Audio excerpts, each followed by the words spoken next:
मैं प्रेम Sharma hit your target में आप सभी का बहुत बहुत स्वागत करता हूं।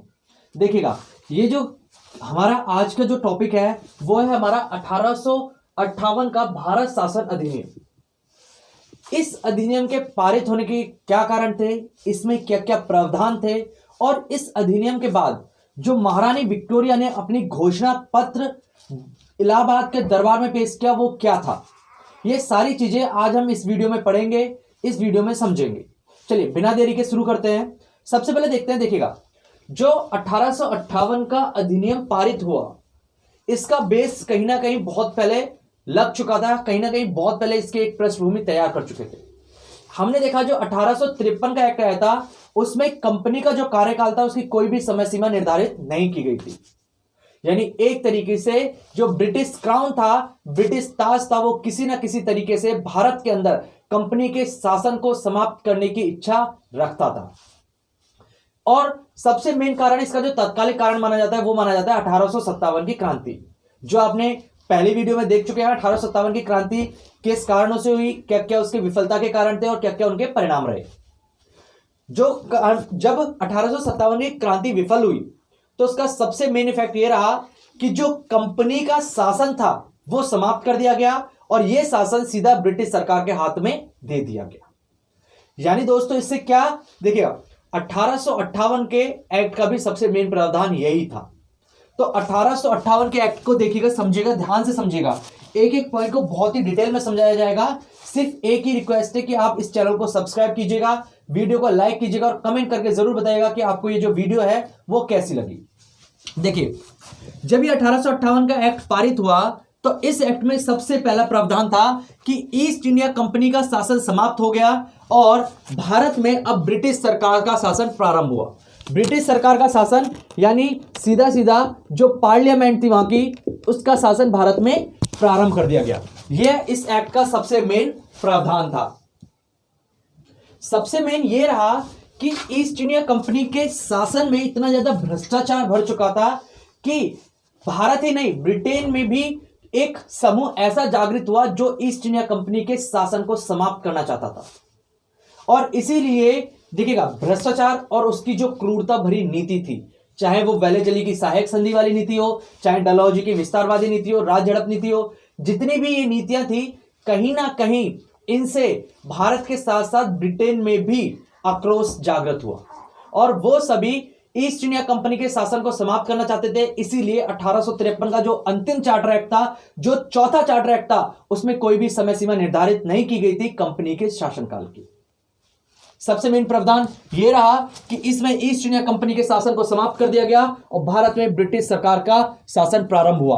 और दोस्तों, जब मैं आपको संवैधानिक विकास की सबसे पहली जो वीडियो है हमारी, उसमें आपको यही बताया गया है कि संवैधानिक विकास को हम दो चरणों में पढ़ेंगे। एक कब, जब ईस्ट इंडिया कंपनी भारत में शासन करती है और उस समय जो जो विकास होता है उन्हें, और दूसरा अब जब ब्रिटिश सरकार शासन करेगी। ईस्ट इंडिया के शासनकाल में हमने 1773 का रेगुलेटिंग एक्ट देखा दोस्तों, उसकी वीडियो आपको मिल जाएगी। 1773 का रेगुलेटिंग एक्ट था। उसके 20 साल बाद आपका प्रथम चार्टर एक्ट आया। कौन सा? 1793 का चार्टर एक्ट आया। उसके बाद में 1813 का चार्टर एक्ट आया, फिर 1833 का चार्टर एक्ट और 1853 का चार्टर एक्ट। ये सारे के सारे जो आए हैं, ये जब पारित हुए हैं जब ईस्ट इंडिया कंपनी भारत में शासन कर रही थी और अब ब्रिटिश सरकार भारत में शासन कर रही है। और अब जो आगे की वीडियो हम देखेंगे उसमें वो संवैधानिक विकास देखेंगे जो ब्रिटिश सरकार के अधीन भारत में रहते हुए हुआ है। देखिए, पहला प्रावधान हम देख चुके हैं कि ईस्ट इंडिया कंपनी का शासन समाप्त हो गया और भारत में ब्रिटिश सरकार का शासन प्रारंभ हुआ। और इसी के अंदर एक दूसरा प्रावधान यह था कि जो बोर्ड ऑफ डायरेक्टर है, जिसका गठन आपका 1773 के रेगुलेटिंग एक्ट में हुआ था, तथा बोर्ड ऑफ कंट्रोल, जिसका गठन दोस्तों 1784 के पीट्स इंडिया एक्ट में हुआ था। ये दोनों के दोनों, देखिएगा यहां से एक चीज और आती है कि जो बोर्ड ऑफ डायरेक्टर हैं और बोर्ड ऑफ कंट्रोल हैं, इनके सदस्यों की संख्या दोस्तों इस समय कितनी कितनी थी। देखिएगा, बोर्ड ऑफ डायरेक्टर की सदस्य संख्या थी 7 और बोर्ड ऑफ कंट्रोल के जो सदस्यों की संख्या थी वो कितनी थी, इनकी 7 और इनकी 8। तो ये दोनों जो संस्थाएं थी इनको समाप्त कर दिया गया।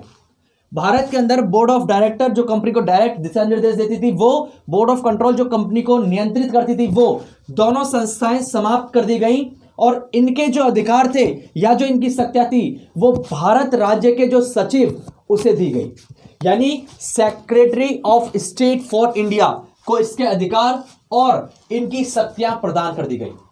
ये जो व्यक्ति था ये ब्रिटेन में रहता था, ये जो व्यक्ति था ये ब्रिटेन में था। कौन? भारत के जो सचिव होते थे वो ब्रिटेन में होते थे और उनको जो अधिकार दिए गए वो बोर्ड ऑफ डायरेक्टर और बोर्ड ऑफ कंट्रोल दोनों को अधिकार दे दिए गए। और इनकी हेल्प करने के लिए एक 15 सदस्यों की, दोस्तों ये मेन है, 15 सदस्यों की परिषद का गठन किया गया, यानी भारत में एक काउंसिल का गठन किया गया, वो भी किसकी हेल्प के लिए? भारत राज्य के सचिव की हेल्प के लिए। दोस्तों ये मेन प्रावधान है। देखिए दोस्तों, ये भले ही कितने भी अभी इस चीज की इसकी ना एक समीक्षा भी करेंगे कि ये जो पूरा एक्ट पारित हुआ है इसमें भारत में क्या क्या बदलाव आया है। ठीक है, देखिए दोस्तों, ये जो बोर्ड ऑफ डायरेक्टर और बोर्ड ऑफ कंट्रोल को समाप्त करके इसकी जो शक्तियां भारत के सचिव को दी गई और उस सचिव की सहायता के लिए 15 सदस्यों की परिषद का गठन किया गया। ये जो 15 सदस्य थे इसमें से जो 8 सदस्य चुने जाते थे वो कहां से चुने जाएंगे? सीधा ब्रिटेन की क्राउन के द्वारा चुने जाएंगे, यानी ब्रिटिश सरकार के द्वारा ब्रिटिश की पार्लियामेंट से 8 सदस्य होंगे और 7 सदस्य कंपनी जो ईस्ट इंडिया कंपनी थी उसके डायरेक्टरों के द्वारा चुने जाएंगे। यानी नॉर्मली वही चीज रही। देखिएगा, बोर्ड ऑफ कंट्रोल कौन होते थे दोस्तों? बोर्ड ऑफ कंट्रोल को सीधा कंपनी चुनती थी, जो सरकार थी वो चुनती थी कंट्रोल करने के लिए। और बोर्ड ऑफ डायरेक्टर को कौन चुनता था? इसे कंपनी के जो जिन्होंने उसमें अपने शेयर होल्डर्स थे, जो ज्यादा शेयर लगा रखे हैं, वो लोग चुनते थे। तो वही सदस्य इसी में वैसी की वैसी रहा, वो सदस्य संख्या वैसी की वैसी रही, लेकिन बस इसके अंदर क्या किया गया कि अब बोर्ड ऑफ डायरेक्टर और बोर्ड ऑफ कंट्रोल को एक तरीके से कह दिया गया कि इन्हें मर्ज कर दिया जाता है और इन्हें बोला जाएगा भारत की परिषद, यानी काउंसिल ऑफ इंडिया। और दूसरी चीज दोस्तों, ये जो भारत सचिव है और ये जो 15 सदस्यों की परिषद है, इन दोनों को मिला के कहा जाता था आपका गृह सरकार, यानी होम गवर्नमेंट, इन्हें बोला जाता था आपका गृह सरकार। तो ये भी इस अधिनियम का एक इंपॉर्टेंट फैक्ट था। इसके बाद दोस्तों देखो, इसमें एक फैक्ट आया कि जो भारत के गवर्नर जनरल था उसे अब वायसराय कहा जाने लगा।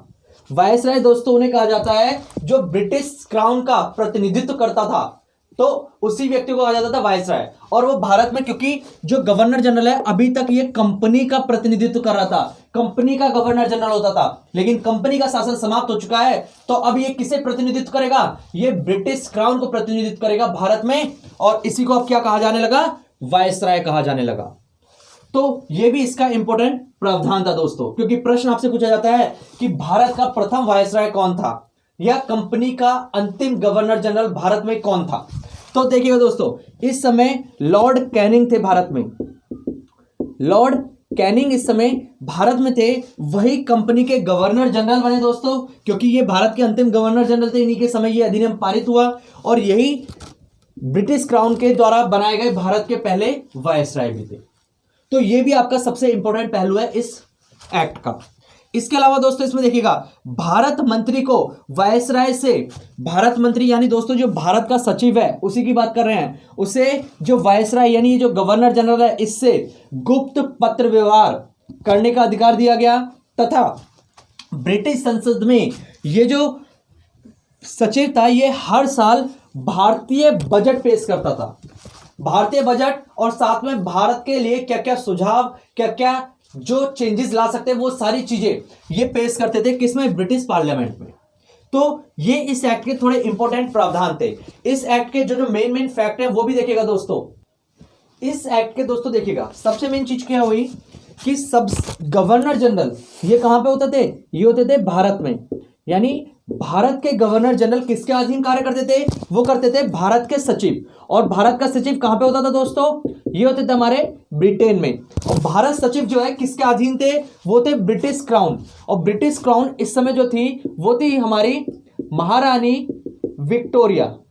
कौन थी दोस्तों? महारानी विक्टोरिया। तो अभी इन्हें भी थोड़ा सा एक चीज और पढ़ेंगे इनके बारे में, लेकिन उससे पहले देख लेते हैं। देखो, जो गवर्नर जनरल थे इस समय भारत के, वो थे हमारे लॉर्ड कैनिंग। यही भारत के पहले वायसराय बने। गवर्नर जनरल की जगह दोस्तों इन्हें सिर्फ वायसराय कहने जाने लगा, क्योंकि वायसराय का मतलब था ब्रिटिश क्राउन का प्रतिनिधित्व जो भारत में करते थे। इसके अलावा दोस्तों इससे इंपॉर्टेंट चीज क्या थी कि ये जो एक्ट पारित हुआ था, इस एक्ट को जो भारत का शिक्षित वर्ग था उसने कहा कि ये उसके अधिकारों का मैग्ना कार्टा है। क्यों? क्योंकि उसकी नजर में ईस्ट इंडिया कंपनी बहुत ज्यादा शोषण कर रही थी और उसे बहुत सारे अधिकार नहीं दिए जा रहे थे, तो इसीलिए शिक्षित वर्ग ने इसे कहा कि ये हमारे अधिकारों का मैग्ना कार्टा है। और दोस्तों 1857 की जब क्रांति हुई थी उस समय जो ब्रिटिश पीएम थे वो थे दोस्तों लॉर्ड पामस्टन, और जब ये पारित हुआ 1858 में उस समय जो ब्रिटिश पीएम थे वो थे लॉर्ड डर्बी। तो ये भी आपके इंपॉर्टेंट फैक्ट है, प्रश्न जो आपसे इनसे पूछे जाते हैं वो। सबसे मेन चीज दोस्तों, ये जो एक्ट पारित हुआ था ये आपका 2 अगस्त 1858 में पारित हुआ था। 2 अगस्त 1858 में ये एक्ट पारित हुआ और इस एक्ट की जो घोषणा थी, जो प्रावधान थे वो मैं आपको समझा चुका हूं, वो सारे के सारे लागू कर दिए गए।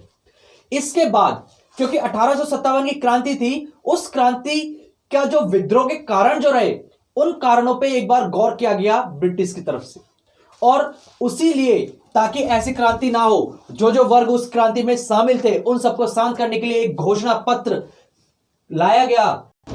देखिए दोस्तों, महारानी विक्टोरिया ने 1 नवंबर 1858 में अपना एक घोषणा पत्र भारत भेजा, और भारत में उस समय जो वायसराय बने थे वो थे हमारे लॉर्ड कैनिंग। लॉर्ड कैनिंग ने क्या काम करा दोस्तों, इन्होंने उस घोषणा पत्र को पढ़कर सुनाने के लिए इलाहाबाद में एक भव्य दरबार का आयोजन किया। इलाहाबाद में एक दरबार का आयोजन किया, वहां पे सभी नरेश वगैरह, प्रजा वगैरह सारे लोग आए और उनके सामने महारानी विक्टोरिया का घोषणा पत्र सुनाया। जब 1858 का एक्ट पारित हो गया था तो इस घोषणा पत्र का लाने का या सुनाने का रीजन क्या था? उसका मेन रीजन ये था दोस्तों, क्योंकि 1857 की जो क्रांति हुई उस क्रांति के कारण जो व्यक्ति थे जो उस क्रांति में हिस्सा लिया, जिन्होंने उस क्रांति का बहुत बड़े लेवल पे जाके समर्थन किया, उन सबको किसी ना किसी तरीके से संतुष्ट करना था ताकि भविष्य में क्राउन को उस तरीके की हानि ना पहुंचे जो 1857 में पहुंची, चाहे वो जन हानि हो चाहे धन हानि हो, कोई भी हानि हो। इसीलिए इन्होंने एक घोषणा पत्र लाए और उस घोषणा पत्र को पढ़कर सुनाया ताकि लोग, उस घोषणा पत्र में क्या था, सभी वर्गों के लिए कुछ ना कुछ आश्वासन था जिससे कि उनकी जो भावनाएं थी वो ठेस ना पहुंचे और वो भविष्य में इतने बड़े लेवल की क्रांति ना करे। सबसे पहले दोस्तों जो भारत के नरेश थे उन लोगों को शांत कराने के लिए कहा गया कि जो अभी तक अंग्रेजों ने विस्तारवादी नीति फॉलो करी, जैसे कि वेलेजली ने सहायक संधि फॉलो करी, आपके लॉर्ड डलहौजी ने जो राज्य हड़प नीति का कार्य किया, तो ये सारी जो विस्तारवादी नीति थी अंग्रेजों ने घोषणा करी। महारानी विक्टोरिया ने उस घोषणा पत्र में कहा कि आज के बाद किसी भी राज्य की कोई भी विस्तार करके अंग्रेजी राज्य में नहीं मिला जाएगा। यानी भारतीय राज्यों को, नरेशों को आश्वासन दिया गया कि उनके राज्य को नहीं छीना जाएगा, बिल्कुल भी नहीं छीना जाएगा। जो अंग्रेजी क्षेत्र विस्तृत हो चुके हैं वही रहेंगे, उसके अलावा कोई भी अन्य राज्य अब जबरदस्ती भारत में यानी अंग्रेजी शासन में शामिल नहीं किया जाएगा। इससे जो भारतीय नरेशों का जो भय था, जो उन्हें संकेत था, जो उन्हें डर था, वो सारा दूर हो चुका था कि अब उनके राज्य नहीं छीनेंगे, यानी वो शांत हो गए। दूसरा, इन्होंने भारतीय प्रजा को शांत करने के लिए क्या कहा दोस्तों, सबसे पहला जो भारतीय सैनिक जिन्होंने भी 1857 की क्रांति में भाग लिया था उसमें सिर्फ उनको छोड़कर जिन्होंने अंग्रेजों की हत्या की है, सिर्फ उन अपराधियों को छोड़कर जिन्होंने अंग्रेजों की हत्या की है, बाकी सभी को अपराध मुक्त कर दिया जाएगा, यानी क्षमा कर दिया जाएगा। यानी उससे वो वर्ग भी संतुष्ट हो गया। शिक्षित वर्ग से क्या कहा गया कि जो अब अभी तक 53 में हमारा क्या एक घोषणा लाई गई कि अब आपकी ICS यानी इंडियन सिविल सर्विसेज जो है होगी, वो भी किसके अनुसार, योग्यता के अनुसार, यानी परीक्षा के अनुसार लागू होगी। तो उन्हें आश्वासन दिया गया कि अब जो भी पद कंपनी में होंगे, जो भी ब्रिटिश क्राउन के अधीन जो भी पद होंगे वो सारे योग्यता के आधार पर होंगे और भारतीय लोगों को उनमें शामिल होने का पूरा अधिकार दिया जाएगा, ऐसा आश्वासन दिया गया। इसके अलावा दोस्तों जो धार्मिक वर्ग था उससे कहा गया कि भारतीय, देखिएगा कहीं ना कहीं 1857 की मेन कारण धार्मिक रहा था कि जो चर्बी युक्त कारतूस थे उन्हें यूज ना करना, क्योंकि लोगों का उनका धर्म जो है नष्ट हो जाता था। इसीलिए कहा गया कि किसी के भी जो उनकी प्राचीन प्रथाएं, जो आस्था है, जो उनका विश्वास है, उसे किसी भी तरीके से ठेस नहीं पहुंचाया जाएगा। इस तरीके का घोषणा पत्र पूरा का पूरा सुनाया गया इलाहाबाद के दरबार में। कब? 1 नवंबर 1858 में। तो ये महारानी विक्टोरिया की घोषणा थी जो सुनाई गई थी इलाहाबाद के दरबार में, और ये 1858 का एक्ट था पूरा का पूरा। अब देखिएगा दोस्तों, इन सभी से रिलेटेड प्रश्न आपके किस तरीके से पूछे जाते हैं, चलिए वो प्रश्न देख लीजिएगा। देखिए दोस्तों, इनसे रिलेटेड प्रश्न आपसे किस तरीके से पूछे जाते हैं। देखिए, महारानी विक्टोरिया को भारत की सम्राज्ञी नियुक्त कब किया गया था? भारत की सम्राज्ञी कब बनी? ऑप्शन है 1885 में, 1853 में, 1858 में या 1857 में।